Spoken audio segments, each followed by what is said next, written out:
Action! Okay, what is up guys? Farhan here with Zah once again, and today we have our brother here, Eugene. How are you, man? Thanks for having me. I'm good. I want to thank you for coming because you know why? This Eugene, he's from Desaru. After a touring trip, he straight away come here. Yeah, 3 days, 2 nights with then my after this, go girlfriend. home already. Yeah. In fact, I still got a night lesson after that with my uni. Okay. Yeah. So, pack day for you. Yeah, play hard, work hard also lah. I like the motto lah, bro. I like the motto.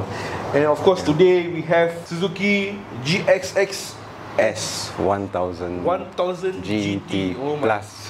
Plus, got plus some more. No?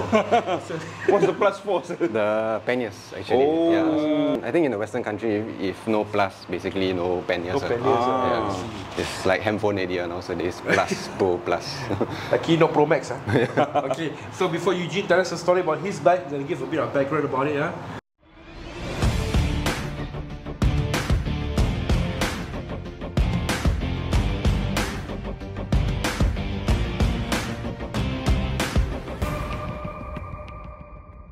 First unveiled in 2022, the Suzuki GSX-S1000GT is a sports tourer, described to have taken the best parts and components from various Suzuki models and merged it to the GSX-S1000GT, combining superbike performance, lightweight chassis with the comfort, functionality, and luxurious styling. Its adventure touring-derived cousin, the GSX-S1000GX, is based on the GT. The GT is powered by Suzuki's trusted and reliable K5-derived engine, a 999cc, liquid-cooled, transverse 4-cylinder, 4-stroke, 4 valves per cylinder, DOHC, with electronic fuel injection and 6-speed constant mesh manual transmission. Okay, Eugene, so first and foremost, why the Suzuki GSX-S1000GT Plus? It's a mouthful, I have to say. Okay, so basically, I think why most people go for this kind of touring bike is obviously to go touring. I'm still young and my girlfriend is here. I want her to experience the touring. So how young are you? Actually 29, coming this year. 29. Oh bro, you do look your age. You look younger than that. Thank you. Yeah, so I wanted the luggage, and then also I added all our accessories, which I will go through later. And then back then, okay, my 2B bike, my first bike was a CBR 150R. You know, back then, motorbike is like sports bike, cool everything, you know. Then, you know, with sport bike, you got sport bike problems. Back then, I work in Changi Airport, I stay at Ang Mo Kio. So sometimes after work, you know, the posture and everything, I can feel that backache and all that sport bike problems lah. No luggage, cannot put box, all that lah. Not say cannot lah, but not nice lah. Then from there, after that, I upgraded to Super 4. I experienced the greatness of the inline 4, and I added the top box and all that, and I started to realize, luggage really makes a bike useful in utility kind of sense. At first I thought I'll use my Super 4 for very long, like 5-8 years, but I used my Super 4 for about 3 years, then my butt started to get itchy lah, typical lah. From there, after I get my class 2, I was looking at the Tracer 9 first, Tracer 9 GT at first, because I knew I wanted a bike with side panniers, and also you can put top box. So for me, I'm quite a small guy lah. I'm only 168, about 68 kgs like that. So GS, KTM Dukes, Concours, Hayabusas, going out of the mind for me. Can is can. I've seen a lot of small people, they ride they ride big bikes and they can still do it. But as a day-to-day, this is going to be my day-to-day. So I don't want to add that extra hassle of all that weight, the bulkiness, the height and everything. So I have to put that into mind. I mean, you just imagine, you know, those kind of old estates, open car park. They have those concrete tiles, some broken because of the tree going. Then some very berat. Sometimes you want to push out and then some very tight space also. I mean, this is a big bike still, but it's still manageable as compared to my Super 4. So I'm always comparing it to my Super 4 in terms of like the handling even. Yeah, I was looking at my Tracer 9, and then I didn't thought of sport touring at first. I always had this mind of, it's usually just touring bike, GS, Tracer. Those are the most popular. Then my mechanic uncle from K&T, shout out to Uncle Clifford, K&T. He's one of the best mechanics out there for big bikes. He told me about this bike that was coming to Singapore, or already parallel import to Singapore, because the Suzuki haven't officially brought in the bike. So only Yuheng Group was bringing it in. So he was at UB, beside his shop was only S1 Motoring. That's where I also met David. to check about the bike, and he said he had a second batch coming in. Ah. So immediately I looked at the price. He also had a S1000SX, which is like the direct competitor, the Kawasaki version of this.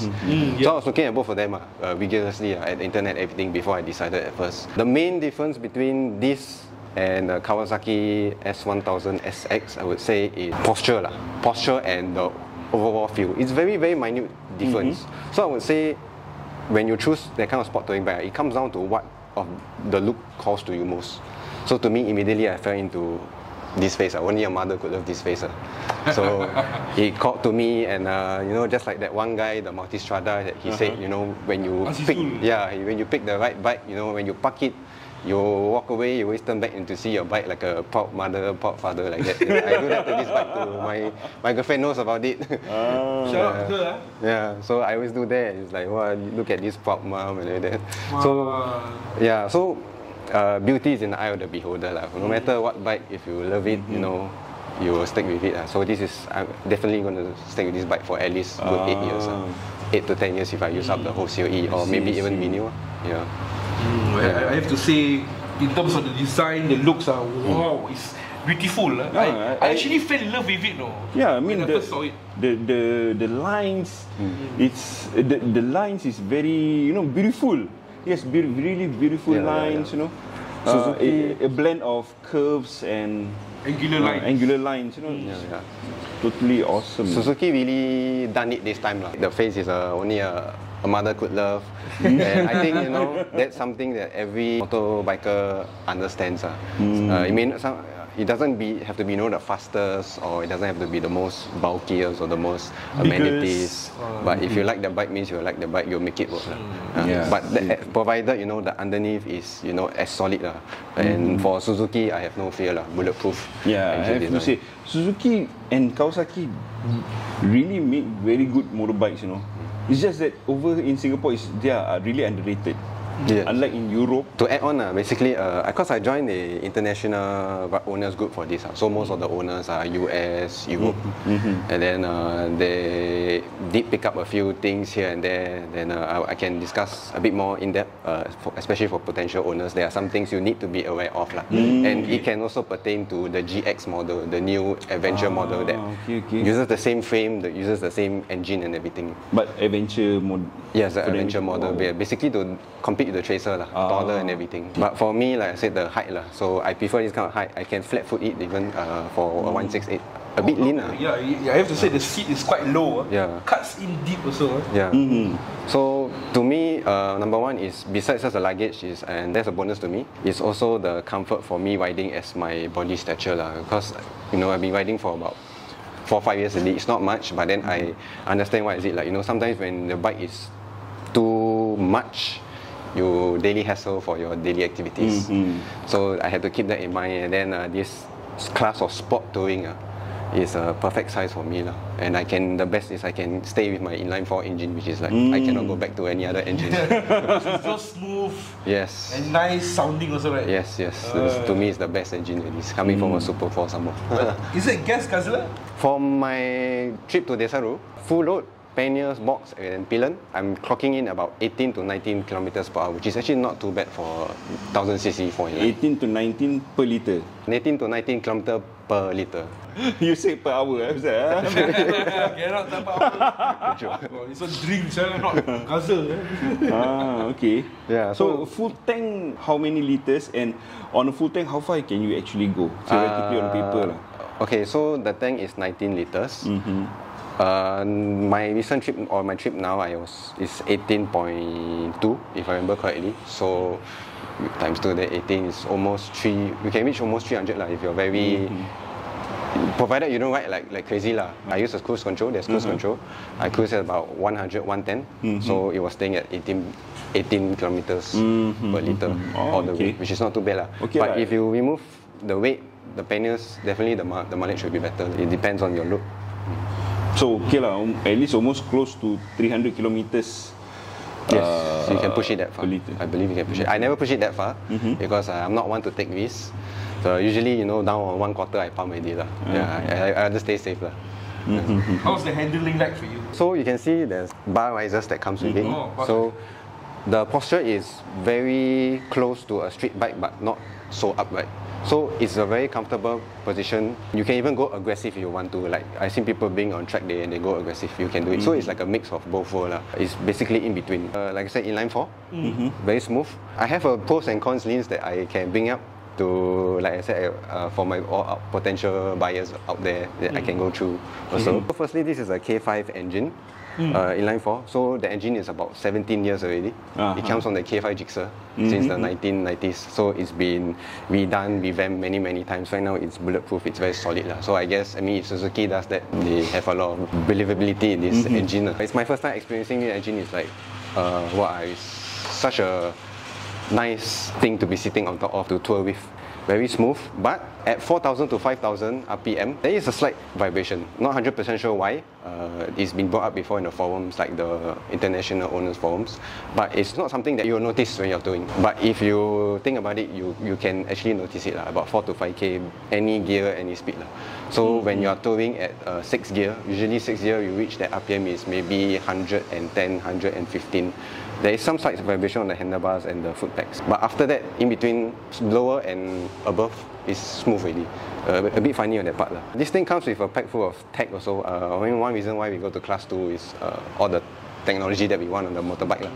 So it has everything like your traction control, quick shifter, riding modes A, B and C. It only doesn't have the 6-axis IMU, which honestly no need because that one is only for sport bikes. The lean sensor, something like that. You won't be going so aggressive with this bike. Yeah, basically you don't really need that. So that's okay. Other than that, the looks and design, I already said it, to me it's very sexy. Suzuki reliability, and also the TFT 6.5 inch, which is quite big actually. Yeah, it's a very big TFT. Suzuki, I think you all know that they are quite old school back then. Previously their bikes are a bit old school design, even their technology.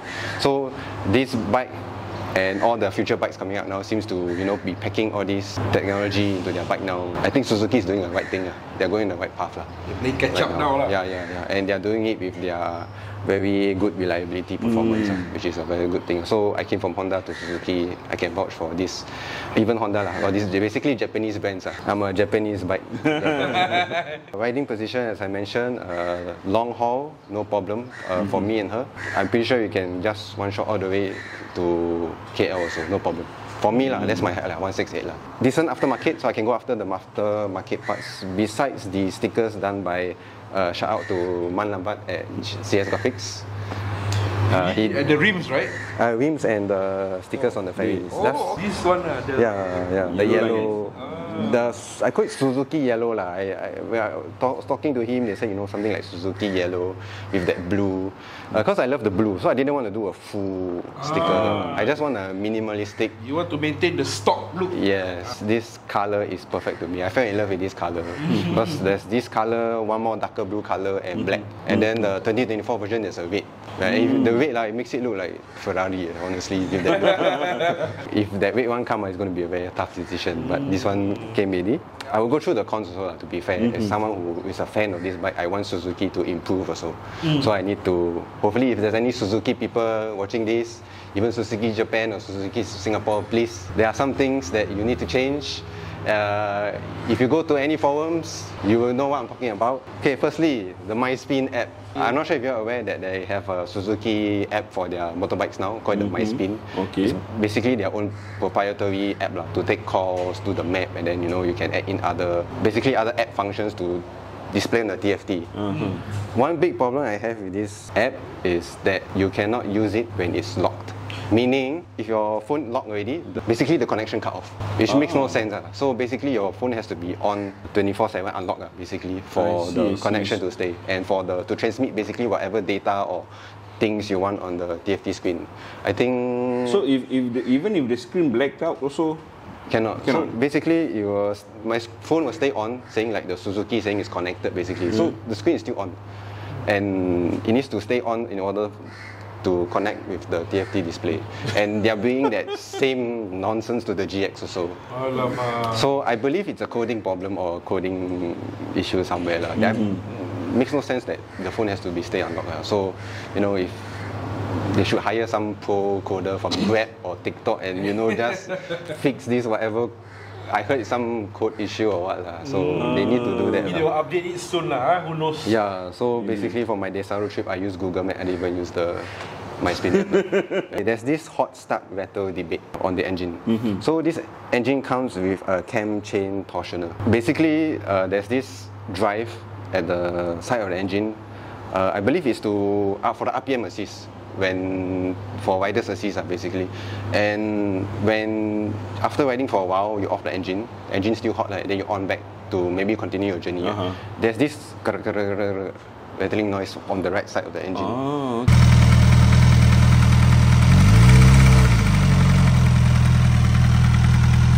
It's been discussed a lot about in the international forums because this K5 engine, it exists on this engine basically, so it means it affects the Katana, this model, and the GX also. Some people say it's fine, Suzuki is saying it's fine, it's nothing. It's just that the sound, after 1 minute, it will die off because it's something to do with the engine oil, the viscosity, when it's hot. Basically, it's thin. So after that, the sound will die off on its own. Suzuki said it's actually fine before that, but a lot of, Amos lah, anything, small thing, they will make a hoo-ha until Suzuki... They complain about anything and everything. Yeah, Suzuki brought up a notice bulletin about the issue for valve clearance changing some parameters and anything. It's not a must, there's no callback or anything. Then some people, they did it, but they still experience it. Some people say no more, some people say still have. So, the debate is cannot finish on. So I think it comes down to your own, how you feel about, or maybe your knowledge of the engine. To me, I don't think it's an issue because I trust in Suzuki's engine, and if anything, when going for valve clearance, I can just do that service bulletin and see whether it improves. Some people say to change the cam chain torsioner also, not sure. So we see how about that lah. If so far no bike, break down or explode anything because of this rattling. Yeah, it's just a small issue depending on person to person. And some production issue with the barrier key for the panniers. Okay. Yeah, so this thing is a key barrier. Basically, the whole thing can come out, the locking mechanism. So when it came stock, some of these screws they forget to put Loctite. So when you slowly use the whole barrel stuck to the key and come out already. Happened to one of my box, so I brought back to the S4 motoring dealer. They say the Loctite is missing.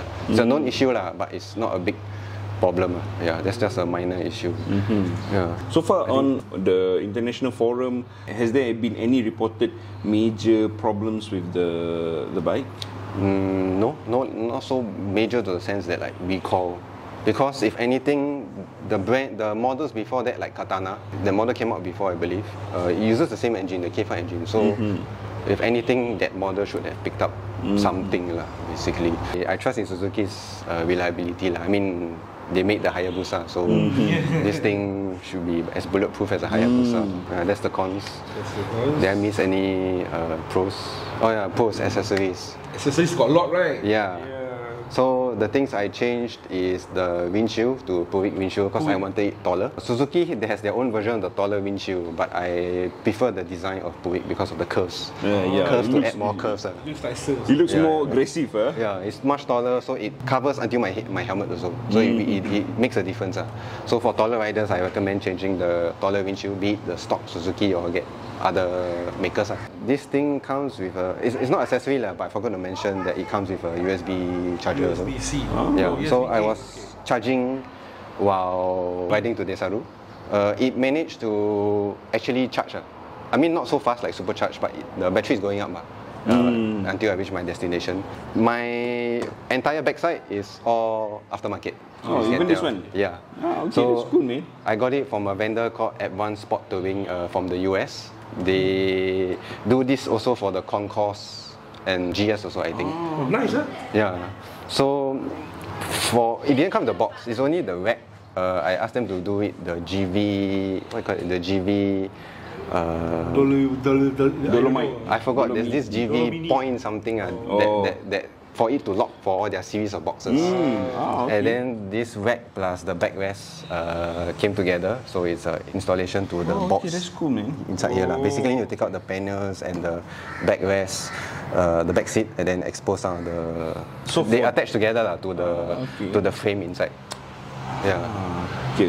Then, how much this itself cost? Okay, this one with the rack backrest is 256 USD. It's not so bad, but the shipping is a killer. Because with the shipping, it adds up to almost 500 SGD. Whoa! So it's the shipping. But anything to make it more touring capable, especially for my More comfortable pillion. for your pillion Yeah, and to also add a top box lah. Yeah. So for top box, I went for this Dolo Moti 30 liters. Besides the GS lah, most panniers, sport tours, they get the small box at the back. I think it suits the look nicer. If it's too big, too bulky, then it adds more drag to the bike. Sometimes this bike I want to go fast also, so the drag counts for the fuel consumption also. And all So that. theoretically, how fast can this bike actually? The ECU cuts off at 250 kilometers per hour. Yeah, Without ECU cut off, I think you can go more further. Yeah, I saw people on the internet do it already until 280, 290. Surprisingly, the panniers still stay on. Wow. Okay. Yeah, I'm just curious. What's that? phone mount. Oh, mount. the phone mount so unique one. It's a cheaper version of quad lock basically. Oh, really? Yeah. Wow, Just a cool. click. But the vibration dampening is not as good because it's cheap But I plan to change. One with that pedal lah. Yeah, next time I might even get a CarPlay for my friend because they have this one mounting rack here accessory that extends out. You can put a CarPlay. How's the suspension like? When Desaru, there's one straight road. There's then I can feel it, but it's like a very smooth kind of bump. So, like it kisses your butt, the seat. So it's not like. Yeah, you don't feel only at one time at the checkpoint, the hum was very jialat. Because I haven't set my preload higher with all the. I forgot to do it because I got the extra load, so I scraped my bottom. She knows about it. You know what? The sound is like. Yeah. So then after that, I was like, shit, I forgot to do the preload. So after I set to preload to level 6 now, which is more stiffer, then later when I go back, I'll give it a try again. Hopefully it's better. But it feels better for all the humps here in Malaysia. Because Malaysia, the humps are quite, the peak is very high and tight. So, I forget to ask in the beginning. I forget to ask this in the beginning. But how much did you buy this bike? I cannot remember the exact digits. Rough machine price is 35,000. 35,000. for a 1000cc engine. That's very, very affordable already. Yeah. It's almost like Scoforce. Scoforce also almost. If you see, 25,000. And one of the reasons why I was contemplating getting this, when I compare the price also to like Tracers and all that, it's like I just add a few thousand, I get inline 4 and a sporty look, and for my body shape and everything is perfect for me. So for smaller riders, I think sport touring bike, be it this or even the Z1000SX from Kawasaki, is this niche category we don't see often in Singapore. I realize. My other riding friends, they say they never seen the bike yet in Singapore, like out in the road, out in the wild. But since July, I've seen it about 5-6 times already, like other owners. Then I stopped beside them, hey, new same bike and everything. So how many do you reckon are there of this bike on our Singapore roads? Wow, I think less. Is there any? No, I don't think so. But if I were guess I guess maybe less than 50 or so. Yeah, it's not a very common bike to see. It's basically sport touring, 1000cc. It's not a very common thing to see in Singapore, I realize. Premium finish, I think add on to the design, was that this truss, this frame, the truss, the trellis design is very beautifully done. Very beautiful. The color and the design just stands out to the. Additionally, he also wrapped the part of the box carbon fiber. Oh, okay. Some story about why there's carbon fiber. Why? And for owners, I have some reports for if you drop the bike while stand still, and it's not my fault. It's my boss fault for my previous workplace. Because back then I used to work in industrial area, so parking space is a bit tight. So my boss, he was parking reverse. Then my bike kinda push upwards already. They say he come out from the car and my bike already start to topple on the right side. Alamak. So back then I already got reverse using car or what? Car, but he said the sensor. Can have, but the thing never detects. So I'm not sure, maybe the side of the butt push from the front, so the sensor never detect or something. It's not like the whole car from here. Maybe it's like on the side, so maybe that's why the sensor never detect. Yeah. So I already, thankfully I already got the EvoTech crash bobbins and the 2 axle. The ones that take the hit the most is my crash bobbin and the side box. The side box, you see, there's this one frame down here. Yeah, correct. It's like a support frame for the box at the bottom. That one bangkok inwards. On the right side, bangkok inwards, and then the screw for the crash bobbin also bangkok sideways. And then the exhaust cover got scratches. So what I changed is exhaust cover, the new of this frame, and the screw inside for the crash bobbin. Because the crash bobbin is still fine, so you just need to change the screw. Total, the damage was about close to 400 only, including the... He paid for you? Yeah, he paid for me. Okay my boss, lah, he cannot run. Including the carbon fiber. Because luckily my boss is a motorbike guy also. So he feel my pain. My bike was only like 3 months old during that time. So he felt very bad. Then he said, okay, carbon fiber, the box, both sides, because you cannot really buff out that plastic portion. Because underneath here is this kind of plastic. If you scratch, it means you must sand and put filler already. Maybe I'll do that next time. The worst part is the scratch is, on the curve. So it'll be even harder or more time consuming to repair. So for now, I just put carbon fiber first. Get new box. Okay lah, at least okay lah. It really looks clean and like it blends into the bike design.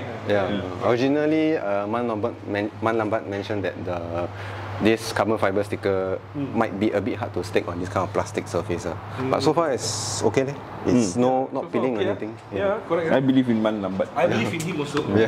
He knows his work well. He knows his craft. Yeah, very very great guy. Very good guy. Yeah, only lambat only lah. And his assistant. His assistant is the one that measure and put for me. Very skillful also. But Man Lambat is the one that the consultation. He always say you must do consultation first before you bring Lambat. Yeah. So, I think you said a lot of things about this bike, but how's the maintenance like? Okay, it's about to go there. I was about to go there. Okay, so maintenance so far, I already did my third oil change. This one uses 3 bottles only, 3 liters. Oh, a bit bottles for inline 4. a bit funny. Super 4 use 4 bottles, this one 3 bottles only. So same 1000cc somewhere. I was a bit shocked on that part lah. Bottle price, I think everyone knows, and the oil filter change, the price everyone knows. Change every. On the manual every 6,000 but I believe you can push it to 10,000 if depending on your budget and everything. So far, nothing inside that has any major concern other than the hot start rattling that I mentioned earlier. I don't think that is something that you should be concerned of, but it's good to be aware of so that next time when you do valve clearance, you can bring up that service bulletin. As I mentioned, ask the mechanic to do, see that it makes a difference. Or if that thing is a thorn on your backside, that sound, then it's up to you to do it basically. Besides your usual, nothing big. I would say very good. Suzuki reliability is there. Where you usually go to do? S1 motoring, because when you buy bikes, you got the free warranty, the free service. After that, I will go again to K&T at Uncle Clifford at Ubi also. My go-to mechanic since my class 2B days. Okay lah, at least you already know how the mechanics work and his skills. Why not? We stick to one. Yeah, he's very. I'm not sure whether I'm allowed to do some shameful sponsor. No problem. He's so good to the point that during my class 2B bike, sometimes I ask him to do normal exchange, ask him to ride around just to see he can feel anything. Just from that ride alone, he knows that my front brake disc already warped already, like bangkok a bit. I didn't even know, but he knows. Then he take out and show me, then I can see a bit also. So he has that kind of experience just from riding. We need more mechanics like that nowadays. Nowadays you must tell them what to do, not they tell you. It's really years of experience. That's why I always. Most of these mechanics, they don't have formal training. They don't have formal schooling, but they start at an early age, tinkering with bikes. Then as they grow up, they start working in workshops, doing bikes, doing minor repairs, then they do major repairs. So that's where some of the skills that most of these mechanics have are through trial and error. So at high speed, does it has a lot of vibrations?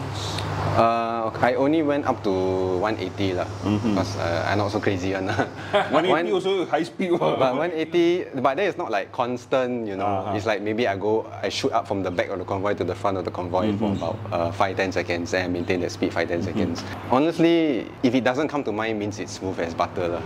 Yeah, I didn't feel anything. There was no I don't think I have anything to complain about it, and I didn't even realize it when I did it. Like straight away, 180. And you know, it's still a 1000cc engine. You know, it's something that you need experience to control. So I believe it's not as crazy as the sports bike. It's a tamed down 1000cc, putting out 150 horsepower only, as compared to 200 horsepower. But still, if you put it at A mode, she knows about it. Last time I tried before the acceleration, everything, you will really fly. So far, what's your best memory with your bike, Eugene? I would say the long miles that I put on this thing at one shot lah. That one is really to do it on a class 2 bike. Basically any class 2 bike, I feel lah. You can do that one shot, the long mile. That is like a life goal that every rider should experience. So if your next touring destination, where will it be, and your dream touring destination? Next one, hopefully with my girlfriend, because we are doing it step by step since we just came from Desaru. Hopefully Melaka, then slowly KL, Genting, then Cameron Highlands up to Penang. But my dream is Thailand. Of course. So just waiting for my riding group lah to also whenever, because nowadays not easy. Mehong Son. I think this bike you don't go to Bangkok. You die. Oh my God. Side panniers you wait to squeeze will kill you. Checkpoint also. My first time, because this is my first bike with side panniers. One thing I can add on for the side panniers is not as bad as like Goldwing or GS. Surprisingly, you know, even in Singapore, I can still seal it, no problem. I mean, not as good as Class 2B bike, but it's surprisingly easy on this bike because it's not so wide still. Yeah. So is it nimble when you maneuver in tight traffic? You must still take into account of the length because this bike is a bit long. So in terms of traffic, moving traffic, quite nimble. But let's say, you know, car park, maybe you want to turn left, some 90-degree turn or something, then you have to be aware more of your length and your width. Other than open road is, find it like, I don't even feel any, coming from Super 4, have top box also, I don't feel like much difference. I still do the same kind of lane split. Same practice. Only thing is the side mirror, but I did set it, you know, just nice and everything. But for this one, if you can clear side mirror, means your box can clear. Well, Eugene, I have to say, quite comprehensive, the way you describe your bike, and definitely learned a lot of things about this. I have to say, the looks-wise, it's a killer for me. Same for me. It is a win. I really love this bike. You know, the looks. You know, it's really beautiful. If I have money, I don't mind buying this. Whatever bike, all come review, will buy one. Even my riding friend, you know, I let him test. It's like he's so close to buying the bike also. Okay. I mean, for poison. Cocok. Maybe for 1000cc at that price, in international it's what, 13,000 MSRP. It's very affordable. Suzuki does very affordable bikes for the amount of package they put inside. So Suzuki, I believe, is going to keep increasing on me. But still, there are still some things they need to change, especially the MySpin app. That's my biggest gripe. That's my biggest gripe with them. And it's not meant to, you know, to be harsh. Or I want the bike to succeed. I want the app to succeed. So they need to do something about the app. Yeah, true lah. Okay guys, so any riders want to review the bike, us to get in touch with us on our social media pages below. Okay, if you like this video, like and share this video with your riding kakis, and don't forget to subscribe. And we'll see you guys in the next one. Hey, once again, Eugene, thank you. Okay, balik.